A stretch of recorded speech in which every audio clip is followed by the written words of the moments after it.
एक बार एक राजा शिकार के उद्देश्य से अपने काफिले के साथ किसी जंगल से गुजर रहा था।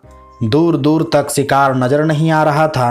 वे धीरे धीरे घनघोर जंगल में प्रवेश करते गए। अभी कुछ ही दूर गए थे कि उन्हें कुछ डाकुओं के छिपने की जगह दिखाई दी।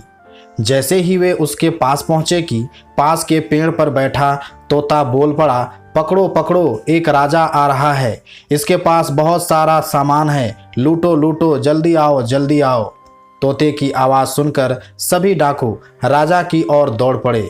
डाकुओं को अपनी ओर आते देखकर राजा और उसके सैनिक दौड़कर भाग खड़े हुए। भागते भागते कोसों दूर निकल गए। सामने एक बड़ा सा पेड़ दिखाई दिया। कुछ देर सुस्ताने के लिए उस पेड़ के पास चले गए।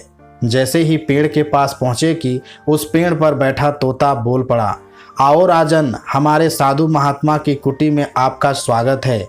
अंदर आइए, पानी पीजिए और विश्राम कर लीजिए। तोते की इस बात को सुनकर राजा हैरत में पड़ गया और सोचने लगा कि एक ही जाति के दो प्राणियों का व्यवहार इतना अलग अलग कैसे हो सकता है।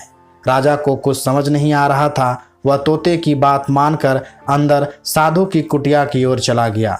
साधु महात्मा को प्रणाम कर उनके समीप बैठ गया और अपनी सारी कहानी सुनाई और फिर धीरे से पूछा, ऋषिवर, इन दोनों तोतों के व्यवहार में आखिर इतना अंतर क्यों है? साधु महात्मा धैर्य से सारी बातें सुनी और बोले, ये कुछ नहीं राजन, बस संगति का असर है।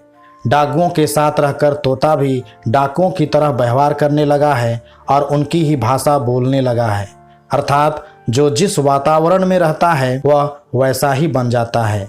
कहने का तात्पर्य यह है कि मूर्ख भी विद्वानों के साथ रहकर विद्वान बन जाता है और अगर विद्वान भी मूर्खों के संगत में रहता है तो उसके अंदर भी मूर्खता आ जाती है। इसलिए हमें संगति सोच समझ कर करनी चाहिए। धन्यवाद।